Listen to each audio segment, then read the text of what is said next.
अगर भैया manager UP Bihar का है भैया हुए तो समझ ला भाई साहब ना, अपने क्षेत्र अपने जिला अपने यूपी बिहार के वालन के भैया गाड़ मार के रख दे।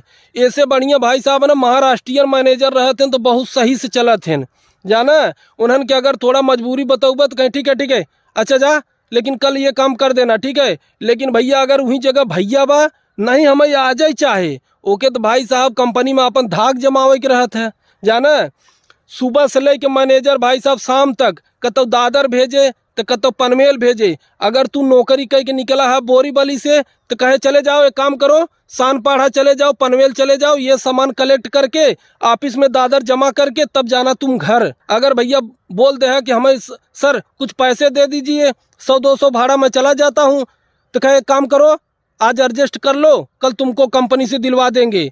अगर भैया तू मना कह दे तोहरे जेब में पैसा ना आई नहीं तो तू कहीं से एडजस्ट करके जा।